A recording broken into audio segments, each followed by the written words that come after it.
오늘 또 만창립 4주년을 맞이하여서 우리 좌우 양옆에 계신 분들 같이 한번 인사 나누도록 하겠습니다. 축하합니다. 이렇게 한번 인사하도록 하겠습니다. 축하드립니다. 창립 4주년을 맞이하여서 축하드립니다. 축하드립니다. 네, 우리 한 번 더 같이 인사할까요? 하나님께서 우리를 받으시기를 원합니다. 이렇게 인사하겠습니다.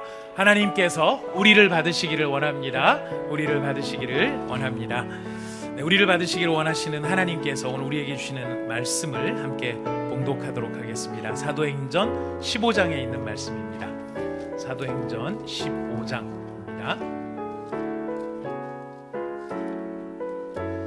사도행전 15장 말씀을 다 찾으셨으면 22절부터 35절까지의 말씀을 함께 교독하도록 하겠습니다. 사도행전 15장 22절부터 35절까지 우리가 함께 교독하는 이 말씀은 지금도 살아계신 하나님의 말씀입니다. 이에 사도와 장로와 온 교회가 그 중에서 사람들을 택하여 바울과 바나바와 함께 안디옥으로 보내기를 결정하니 곧 형제 중에 인도자인 바사바라 하는 유다와 실라더라. 그 편에 편지를 붙여 이르되 사도와 장로된 형제들은 안디옥과 수리아와 길리기아에 있는 이방인 형제들에게 문안하노라.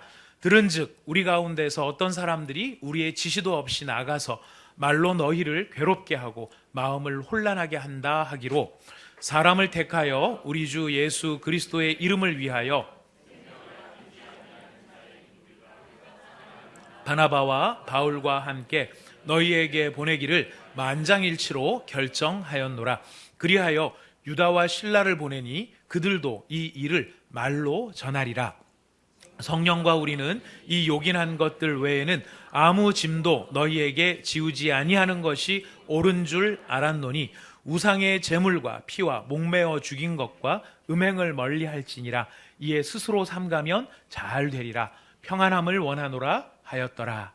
그들이 작별하고 안디옥에 내려가 무리를 모은 후에 편지를 전하니 읽고 그 위로한 말을 기뻐하더라. 유다와 실라도 선지자라 여러 말로 형제를 권면하여 굳게 하고 얼마 있다가 평안히 가라는 전송을 형제들에게 받고 자기를 보내던 사람들에게로 돌아가되 바울과 바나바는 안디옥에서 유하며 수다한 다른 사람들과 함께 주의 말씀을 가르치며 전파하니라. 아멘.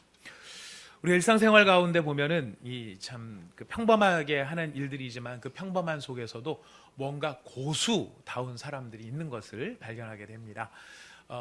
TV 프로그램 가운데 뭐 생활의 달인 이런 프로를 보다 보면 야 정말 별것 아닌 일상의 일 같지만은 저기에서 정말 달인과 같이 정말 진짜 정말 고수라고 할 수 있는 그런 대단한 사람들이 있다는 것을 보게 되는데요. 한 번은 그 요리사들이 무인도에서 생존하는 내용으로 그 방송이 나간 것을 한번 본 적이 있습니다. 그 요리사들은 우리나라에서 중식, 한식, 일식, 양식 이런 데서 정말 다섯 손가락 안에 낄 만큼 굉장히 요리를 잘하는 타고난 분들이신데 이분들이 아무런 준비 없이 그냥 도구만, 칼 이런 도구만 딱 가지고 이제 무인도에 내려서 거기서 생존을 하시는 내용이었습니다. 보니까 뭐 다른 장비가 없으니까 해변에 밀려온 쓰레기 같은 부유물들을 이용해서 거기서 불을 피우고 또 그릇을 준비하고 바닷물을 증발시켜서 물을 만들고 이러면서 요리를 하는 거예요.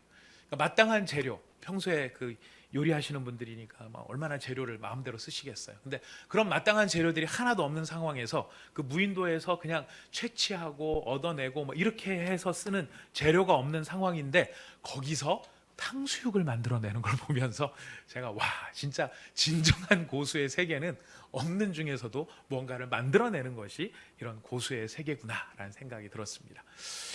이 하수는 보면은 이게 사실 배추하고 양배추도 잘 구별을 못하는 사람도 있어요.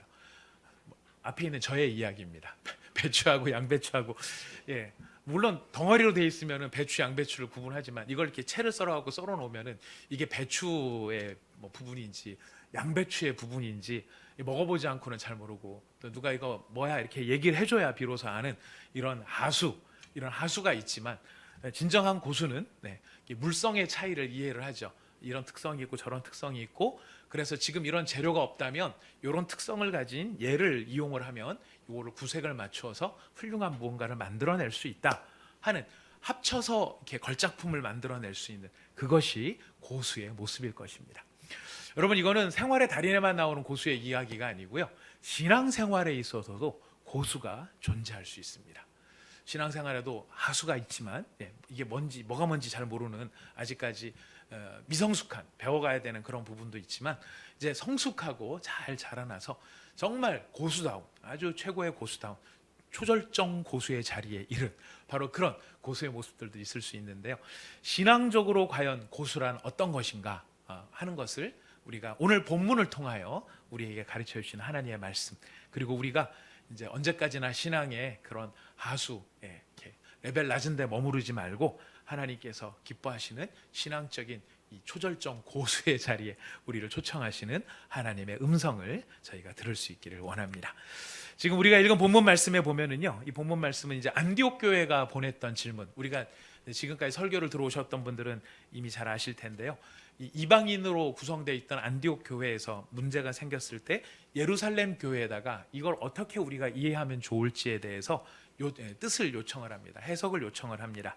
그랬을 때 예루살렘 교회가 자기네들 마음대로 이건 이렇게 하면 돼, 저렇게 하면 돼 라고 해서 뜻을 보낸 게 아니라, 그들이 하나님의 뜻을 깨달아서, 인간의 생각이 아니라 이 상황에 대한 하나님의 뜻을 깨달아서 그 내용을 정리해서 안디옥 교회로 보내줍니다.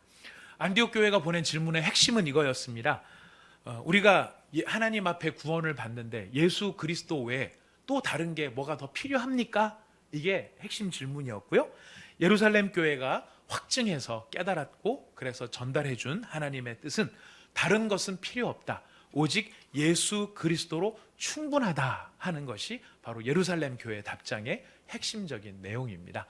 그런데 예수님 외에 다른 것은 필요 없다라고 하는 것을 이야기하면서 교리적인 내용이지만은 그 교리적인 내용을 보내면서 그것만 보낸 게 아니라 사실은 여기에 굉장히 중요한 이 정서와 내용과 은혜를 담아서 이 사람들이 안디옥 교회에다가 편지를 보내게 됩니다. 여러분, 이 편지 자체를 우리가 좀 읽으셨습니다. 앞에 22절부터 먼저 편지를 읽으셨는데요, 이 편지가 참 묵상을 할수록 감동스러웠던 중에 하나가 뭐냐면 시작을 이렇게 시작을 합니다. 여러분, 23절을 같이 한번 다시 읽어보실까요?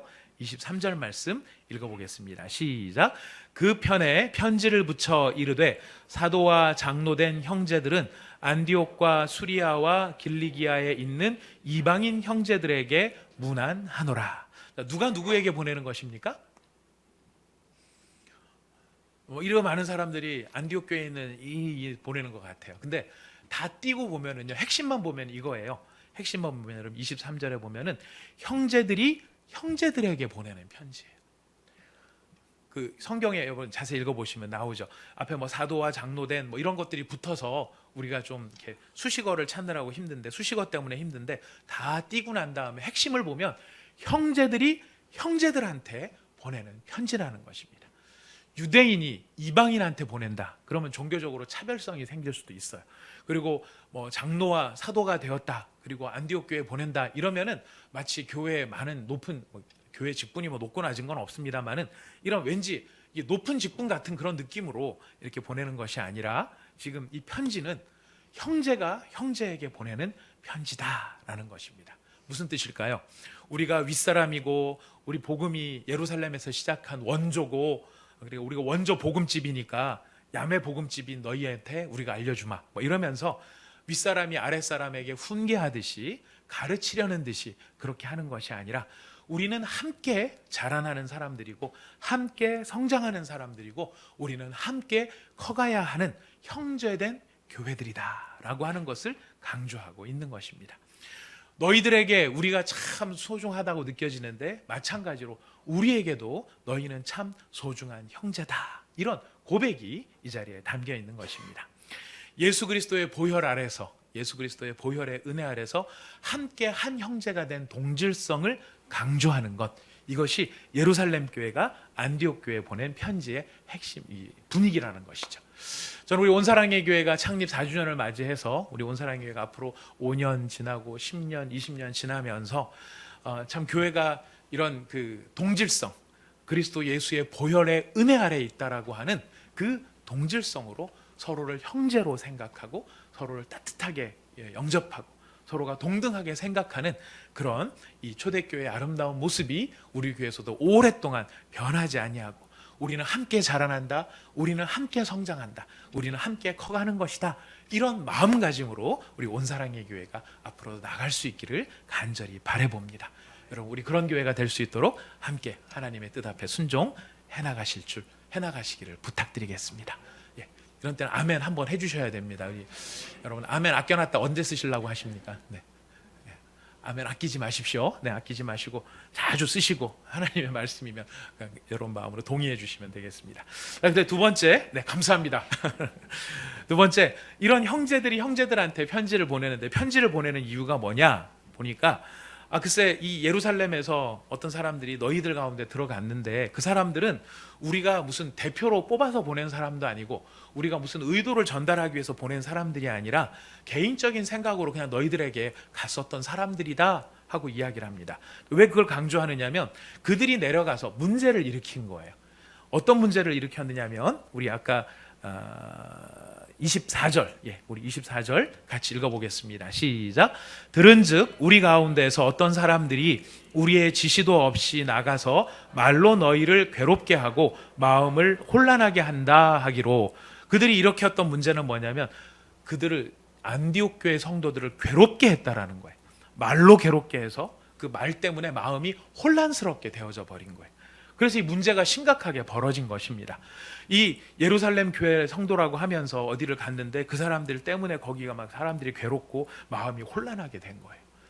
여러분, 어디 가셔서 다른 사람을 괴롭히시거나 혹시 마음을 혼란케 하실 계획이 있으시거든 온사랑의 교회 출신이라는 얘기는 빼시고 해주시면 대단히 감사하겠습니다.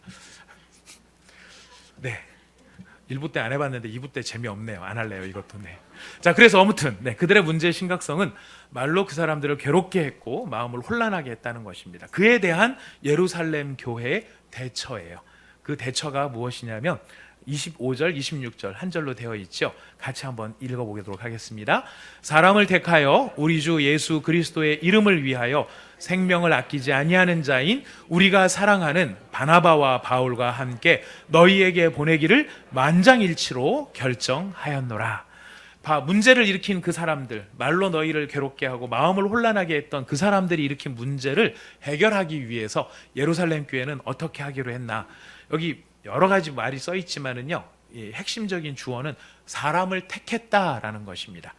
사람을 택했고 그 택한 사람을 어떻게 하기로 했느냐? 너희에게 보내기를 결정했다라고 하는 것입니다.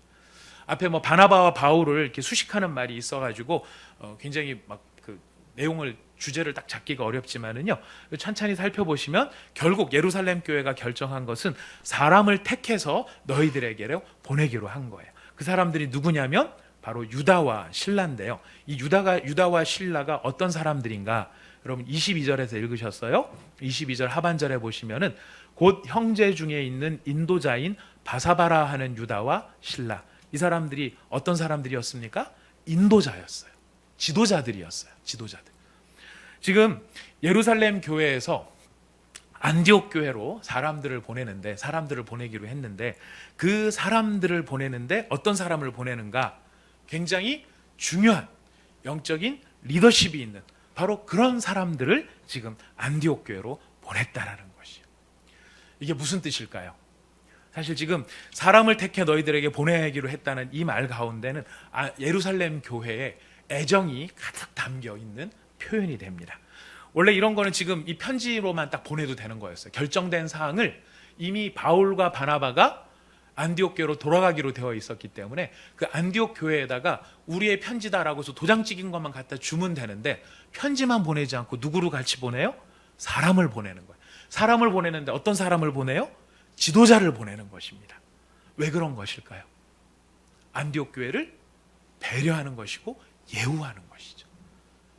그 사람들에게 지금 우리가 할 수 있는 최선을 다하여서 너희가 우리의 믿음의 형제라는 사실을 말로만 하는 것이 아니라 우리가 정말로 그렇게 느끼고 있다는 것을 보여주기 위해서 최고의 지도자들을 골라 선발하여서 지금 안디옥 교회에 보내고 있다는 것이.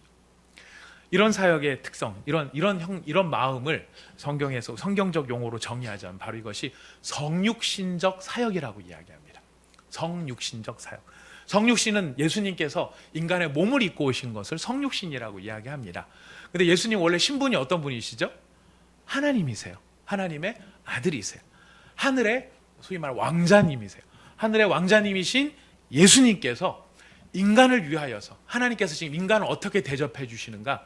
하나님께서 인간을 위해 인간의 몸을 입고 직접 오셔서 사랑한다 사랑한다 말로만 하시는 것이 아니라 실제 삶을 통해 그들을 얼마나 사랑하시는지를 보여주시고 느끼게 해주시고 효력 있게 만들어 주신 것입니다.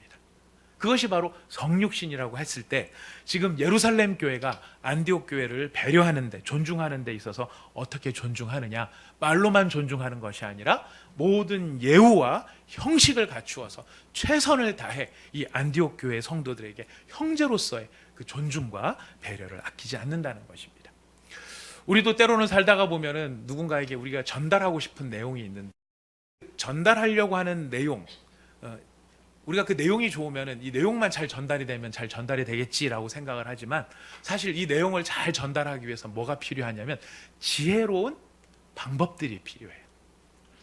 아내가 남편을 사랑하고 남편이 아내가 사랑을 할 때 남편이 아내를 사랑하는 마음에서 이제 예를 들어서 꽃다발을 하나를 딱 준비해서 갖다, 아내 여러분 꽃다발 받으신 지가 언제이십니까? 저도 해본 기억이 아주 오래가 되는 것 같은데 꽃다발을 하나 해가는데 꽃다발을 하나 해갈 때 마음을 표현하려고 해가는 거잖아요. 근데 기껏 꽃다발 잘 준비해서 여기 있어 고맙지? 이렇게 하면 고마울까요? 승질날까요? 우리가 만약에 정말 그 정성을 잘 전하고 싶다라고 한다고 하면은 그 내용과 더불어서 그 내용이 그 사람에게 소화될 수 있도록 지혜로운 마음을 여는 그런 기술들이 필요할 것입니다. 그것도 외형적인 게 아니라 최선을 다한 것들이 필요할 것이죠. 지금 예루살렘 교회가 안디옥 교회를 형제로서 예우를 했었을 때에 바로 최선을 다한 사람을 보내, 최고의 사람들을 보내 우리가 편지로도 할 얘기지만 말로도 너희들을 지금 이렇게 예우하고 있다, 최선을 다해서 당신들을 사랑하고 있다라고 하는 것을 보여줍니다.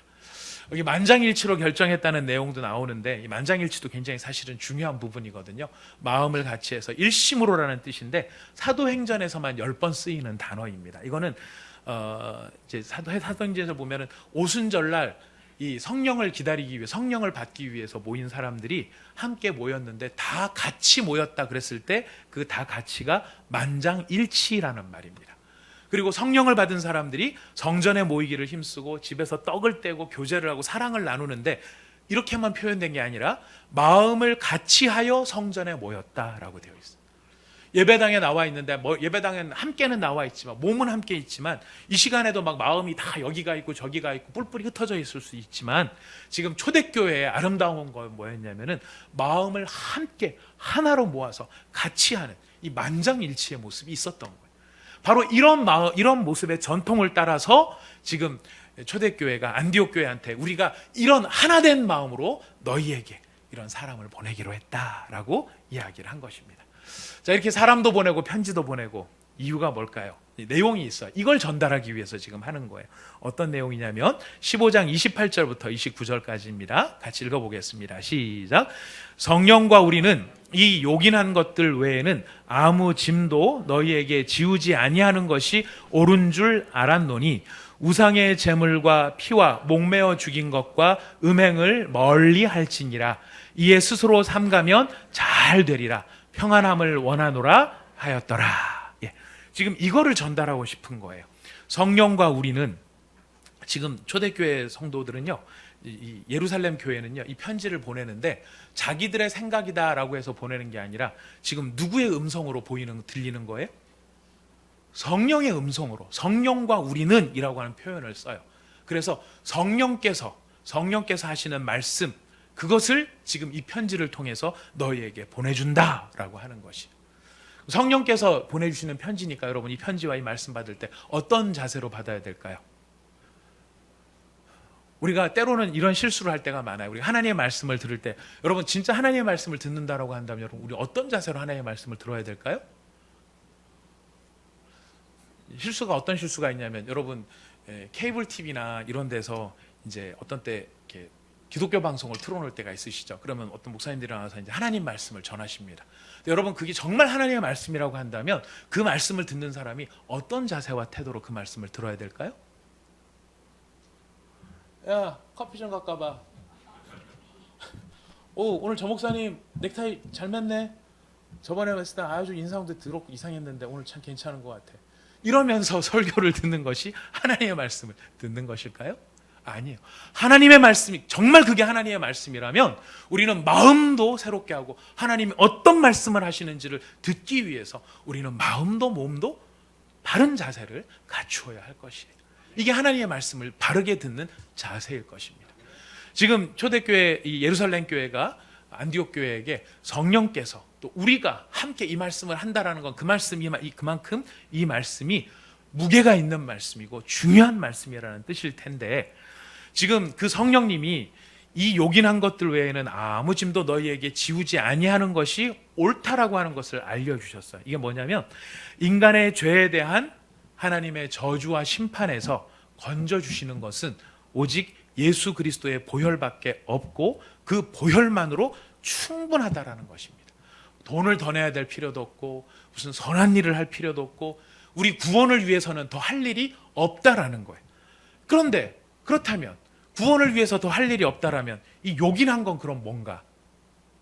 그것으로 충분할 텐데 왜 요긴한 것이라고 하면서 이런 것들을 여기다 붙이는가?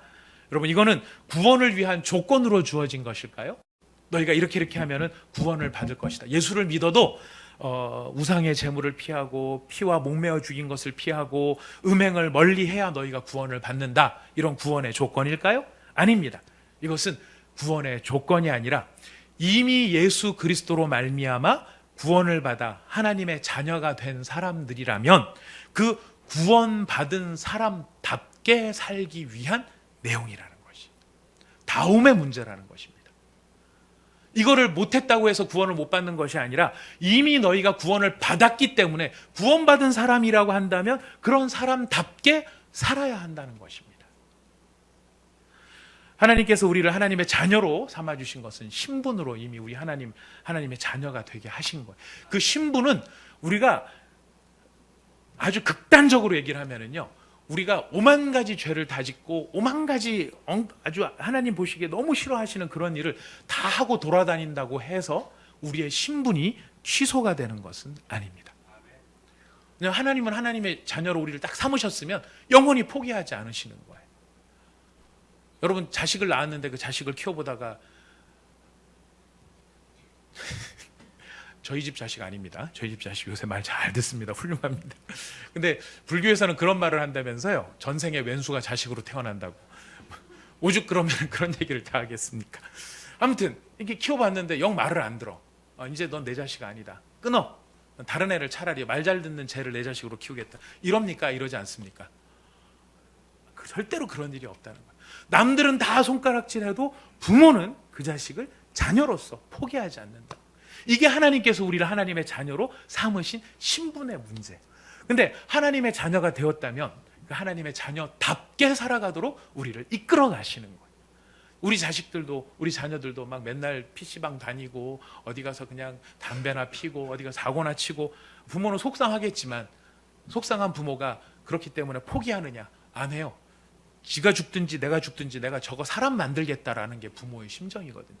그러다 보니까 때로는 자녀들한테 엄하게 대하기도 하고 때로는 자녀를 이렇게 훈계를 하기도 하고 용돈을 끊기도 하고 나가 죽으란 말도 하기도 하고. 진짜 나가 죽으면 안 되죠. 그럴 때 나쁜 놈입니다. 예. 아무튼 이렇게 하는 게 다 어떤 뜻이겠어요? 뭘 요구하는 거겠습니까? 다움을 요구하는 거거든요. 내 자식답게. 바로 지금 여기서 이야기하는 이 요긴한 것들이라고 하는 것은 구원을 위한 조건이 아니라 바로 구원받은 사람답게라는 뜻입니다. 자, 그렇다면 우상의 제물, 피, 목매어 죽인 것, 음행, 이런 것들이 무엇이길래 이게 하나님의 자녀다움의 모습으로 귀결이 되느냐? 여러분, 지금 여기서 말하는 것들의 특징은요, 재밌는 게 있어요. 이 세 가지 우상의 제물, 피, 목매어 죽인 것은요, 다 무엇과 관련된 거냐면 음식과 관련된 거예요. 우리나라 사람들한테는 지금 사실 여기 해당되는 게 많아요. 우리는 소를 잡으면 버릴 게 있습니까? 없습니까? 요즘은 어떤지 모르겠지만 아주 우리 소가 귀하했던 시절에는 소의 머리 뿔부터 시작해갖고 꼬리 털까지 버릴 게 하나도 없었어요. 뭐도 안 버렸어요. 피도 안 버렸어요. 그 피 받아가지고 어떻게 했습니까? 굳혀갖고 선짓국 해 먹잖아요. 그죠? 우리는 피를 먹는 사람들이고요. 우리 민족은 이제 그런 게 있어요. 저는 이제 선짓국도 뭐 좋아하긴 합니다만 예전에 저희 누가 이렇게 소개를 해주셔가지고 사슴뿔을 잘라서 사슴피를 먹으면 건강에 좋다 그래서 인도 단기 선교가 갔다 와서 막 기력이 없는데 그분이 막 모시고 가서 그 한 잔 먹으라 그래가지고 먹었는데 잘 못 느끼겠더라고요. 아무튼 그렇게 해서 우리는 사슴피도 먹는 경우가 있습니다. 어떤 사람은 자라피도 뭐 먹고 뭐 그러더라고요. 아무튼 근데 성경은 지금 유대인들은 이 피를 먹는 것을 금지하고 있거든요. 더군다나 목매어 죽인 것. 우리나라에서도 목매어 죽인 짐승들을 요리할 때가 있어요. 짐승을 잡을 때 이렇게 도살을 할 때 도살 과정에 목을 매는 경우가 있습니다. 어떤 게 있죠? 잘 아는 사철탕, 보신탕. 그럴 때 개를 잡을 때 개를 목매어서 잡을 때가 있었어요. 이런 걸 따지면은 우리한테 지금 그렇게 그런 음식을 먹지 말라고 하는 것이구나 이렇게 느껴질 수 있는데요. 예, 맞습니다. 지금 그런 내용들을 금지를 하고 있는 거예요. 근데 왜 이런 음식에 관련된 규정으로서 지금 하나님의 자녀다움을 이야기하라고 하는 것일까? 여러분, 음식은요 그냥 단순한 음식으로 끝나지 않습니다. 정글의 법칙 같은 걸 보면은 오늘 텔레비전 이야기를 많이 하네요. 네. 말씀하다 보니까 저도 꽤 많이 보는 것 같습니다. 거기 보면 음식 체험에 대한 이야기가 많이 나와요. 우리한테 익숙하지 않은 음식을 먹는 것, 그걸 보면은 그 자체만으로 그 사람들을 먹는 사람 말고 보는 것만으로도 긴장감이 높아지는 체험이 있어요. 근데 그거는 그 나라 사람만의 문제가 아니라 우리도 마찬가지인데요. 우리 한국이 이렇게 널리 알려지고 뭐 이렇게 좀 그렇게 되기 전에 외국 사람들이 우리나라에 와서 김치를 먹는 거 쉬운 일이었을까요? 어려운 일이었을까요? 참 쉽지 않은 이야기였을 것 같아요. 거기다 청국장, 거기다 홍어, 뭐 이런 거였다면 절대 쉽지가 않았을 거예요. 우리는 너무 맛있는 건데 없어서 못 먹는 건데 외국 사람들이 만약에 그런 걸 했다 그러면 진짜 문화 체험이 됐을 거예요. 그런 것처럼 우리나라 사람들도 다른 나라에 가서 뭐 전갈 튀김을 먹고 곤충을 먹고 막 그 나무 썩은 나무 퉁치를 막 해가지고 거기에서 꿈틀거리는 이따시만한 군뱅이를 잡아가지고 그것을 입에다 넣고 우물우물 씹는 모습을 보면 보는 것만으로도 막 긴장이 되지 않습니까? 근데 그건 한 번은 체험이라고 하는데 맨날 그렇게 먹고 살아야 된다, 이게 정상이다라는 사람들과 같이 산다면 여러분 우리 그것이 쉬운 이야기겠느냐 하는 거예요. 음식은 그냥 음식이 아니고 사실은 문화의 이야기입니다. 문화의 차이입니다. 우리가 이 문화의 차이가 이런 게 뭐 외국만의 문제가 아니고요. 제가 이제 경험을 했었던 사례 가운데 뭐가 있었냐면 이제 그 주례를 하는 그 친구들 가운데 어떤 부부들이 와서 대판 싸우고 와가지고 저한테 이야기를 하는데 이 문화적 차이가 생긴 거예요. 그 뭐냐면 젓가락질 때문에 싸움이 난 거예요. 한쪽 그 형제인지 자매인지는 모르겠는데 한쪽은 그냥 젓가락을 가지런히 해갖고 그냥 먹는 집이고 또 한쪽은 젓가락을 가지런히 해서 하고 집는 집이었어요. 그러니까 반찬을 집을 때 젓가락질을 이렇게 젓가락을 가지런히 해가지고 입으로 한번 젓가락을 쭉 빨고 그 다음에 반찬을 집는 거예요. 이 집안은 왜 그랬냐면은 이게 왜 그 집안 문화냐면은 너 김치 먹고 김치 고춧가루나 이런 게 젓가락에 묻어 있는 상태에서 다른 음식을 집다가 그 음식에 묻으면 그걸 누가 먹겠냐. 그러니까 그런 거 묻지 않도록 깨끗하게 먹어라. 어려서부터 집안에서 그렇게 교육을 시킨 거예요. 그래서 이 형제라고 합시다. 이 형제는 그냥 맨날 먹을 때마다 해서 먹는 거예요. 근데 자매네 집은 음식을 조금씩 덜어서 앞에 놓고 깨끗하게 이렇게 먹는 집인데 이 자매가 결혼을 해서 이렇게 살다 보니까 처음에는 몰랐는데 살다가 자꾸 뭔가 불편한 거예요. 뭐가 불편하지 라고 봤는데 어느 날 보니까 이 인간이 젓가락을 빨고 있는 게 보여요. 이거 한 번 보이면 어때요? 계속 보여요. 이것만 보여요. 이것만 보이는 거예요. 근데 이런 걸 말할 수가 있나요? 말하기가 참 어려운 거예요. 젓가락 좀 안 빨면 안 돼. 이런 이야기를 하는 것이 쉽지 않은 이야기거든요. 젓가락까지는 참았대요. 젓가락까지는 참았는데 문제는 된장찌개, 김치찌개를 딱 끓여놨는데 숟가락을 해가지고 뜯으라는 거예요. 그걸 보니까 도저히 막 그래서 막 마음에 참자 하면서도 이만큼 쌓였는데 이만큼 쌓인 그 부정적인 에너지가 그거 숟가락 때문에 터진 게 아니라 영 엉뚱한 다른 일 때문에 그것 때문에 기분이 확 나빠지면서 갑자기 화를 울컥 내는데요. 그냥 도저히 이 일 때문에 이런 화를 낼 일이 아닌데 그냥 막 화를 내면서 자기가 화를 냈다는 거예요. 그러니까 그 형제도 얘가 왜 이렇게 미친 듯이 화를 내나. 그 이유가 어디에 있어요? 이 일 때문이 아니고 문화가 다른 그걸 참아내느라고 참다 쌓아놓은 에너지가 거기서 울컥하고 터져버린 거예요. 그래서 여러분, 우리 그런 존재예요. 이 젓가락질망고도 그런데요. 다른 것은 말할 필요가 없겠죠. 바로 그런 다름의 차이, 다름과 차이, 이 부분. 여러분, 복음의 말씀에는 능력이 있고요. 성령이 충만하면 우리가 다 견딜 수 있다고 생각을 하지만 그 마음의 의욕이고요. 성령 충만한데 집에 들어가서 또 젓가락질 이래가지고 이러고 있는 거 보면은요, 저걸 한번 확 해줘? 막 이런 오만 가지 생각이 다 들 수 있을 만큼 우리한테는 연약함이 있다라는 거예요. 근데 여러분, 영적인 참된 실력이란 그렇다면 어떤 것인가? 바로 그 다름의 차이, 그 다름과 차이를 이해하고 그것을 견뎌낼 수 있도록 노력하는 것이 실력이요 능력이라는 것이. 내가 가진 원칙이 참 중요해요. 내가 원칙이 참 중요하지만 성도는요, 어떤 사람이 성도냐면 내가 가진 원칙 참 중요하지만 그 원칙보다 믿음의 동역자들이 더 중요하다라고 생각하는 것이 성도의 마음인 것이. 우리는 그 원칙을 버리면 마치 죽는 것처럼 생각하면서 막 그 원칙을 지키려고 하지만 지금 오늘 예루살렘 교회가 안디옥 교회에다가 지금 하는 이야기는 무엇이냐면 음식 조심해라 이게 아니고 그 음식은 사실 누구의 음식이냐면 유대인들이 금지하는 음식이에요. 유대인들이 못 먹는 음식이에요. 그러니까 지금 너희가 유대인들과 함께 그 교회를 이루게 될 텐데 지금 음식을 조심해라가 아니고 무엇을 배려해달라는 얘기죠?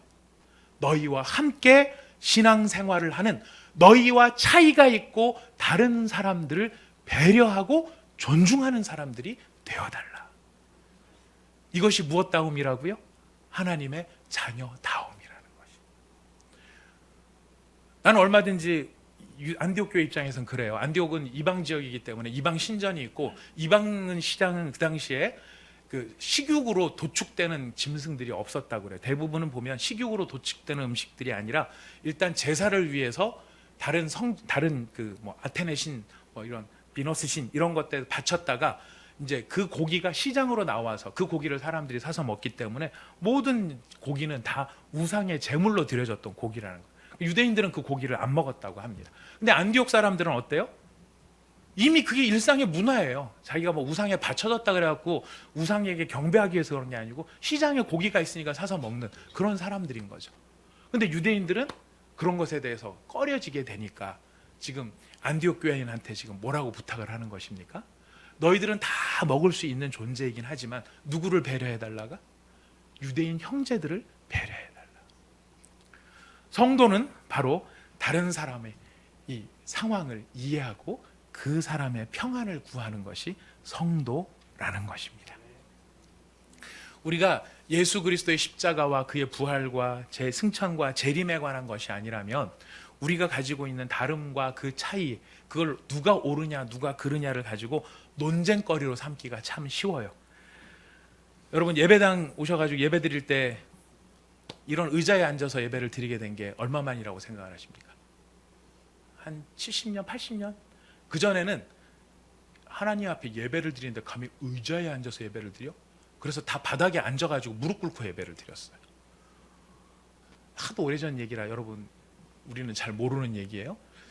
교회에서, 우리 교회는 장소가 없어서 드럼을 못 넣는데요. 그래서 논쟁거리가 하나 없어서 참 좋은데 지금도 그거는 여전히 진행 중인 논쟁이에요. 교회에서 드럼 치는 거 좋습니까 나쁩니까?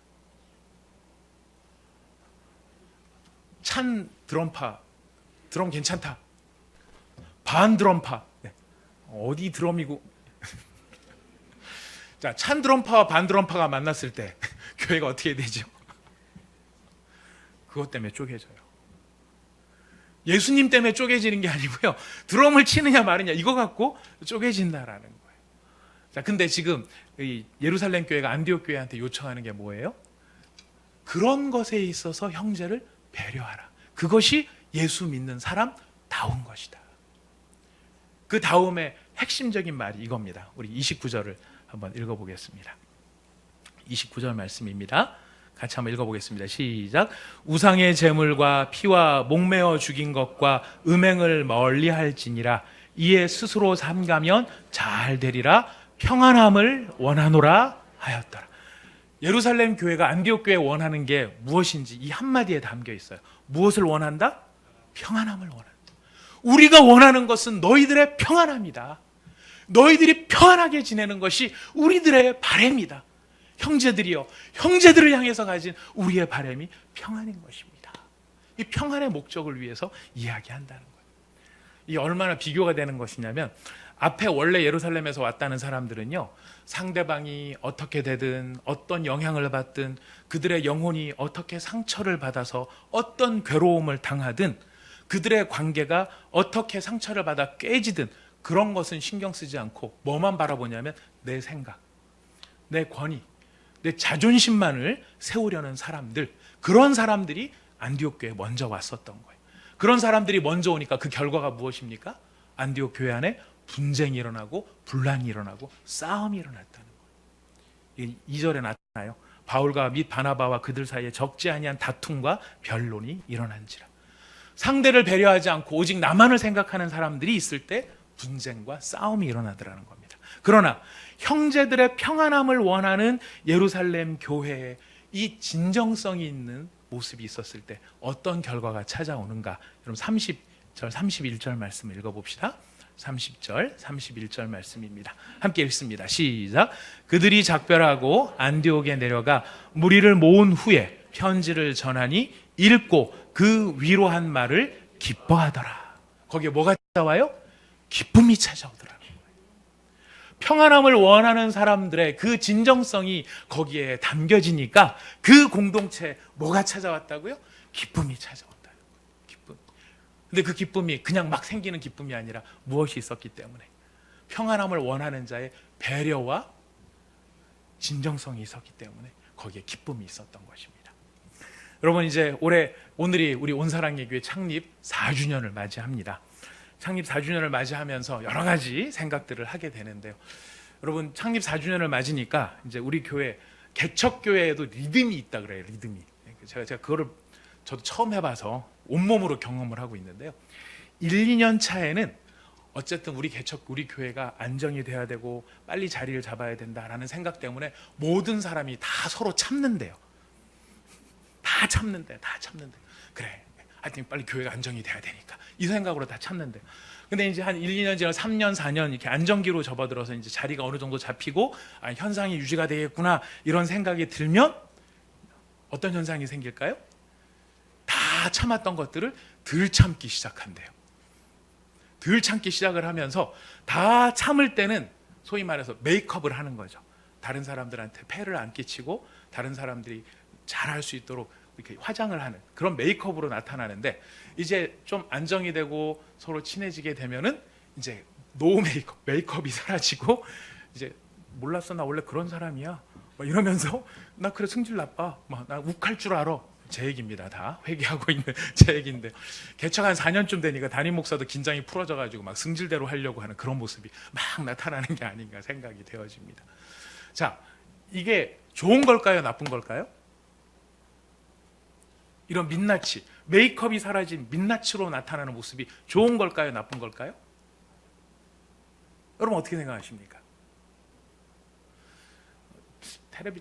라디오에서 신방 가다가 들었던 이야기 같은데, 그 어느 며느리가 이 시댁을 갈 때마다 한 번도 화장을 지운 얼굴을 시아버지나 시어머니께 보여드리지 않았대요. 늘 최선을 다한 메이크업으로 십몇 년을. 그러다가 이제 이분이 다 주무시고 난 걸 확인하면 그 다음에 가서 이제 화장을 지우고 세수를 하고 돌아와서 아침에 부모님들 일찍 일어나 또 메이크업을 쫙 하고 이렇게 맞이하는데, 한 번은 메이크업을 다 지우고 딱 나오는데 마침 그때 시아버님이 물 찾으러 나오시다가 며느리를 만난 거예요. 도둑이야! 못 알아봤다라는 거예요. 못 알아봤다라는 거죠. 민낯을 보이는 거 좋은 일입니까? 나쁜 일입니까? 좋은 일이에요. 왜냐하면 그때부터 진짜 이해가 시작이 되는 거예요. 그때부터 우리는 진짜 가족이 되는 거예요. 여러분, 민낯은 누가 보는 겁니까? 가족들이 보는 거예요. 가족들이, 진짜 가족들이 보는 거예요. 그 전에선 비즈니스 관계에서는 민낯을 보일 수 없지만 진짜 가족들은 실체를 보여주는 거예요. 실체를 보여주는 그게 왜 중요하냐? 실체가 드러나야 뭐가 따라오는 거예요?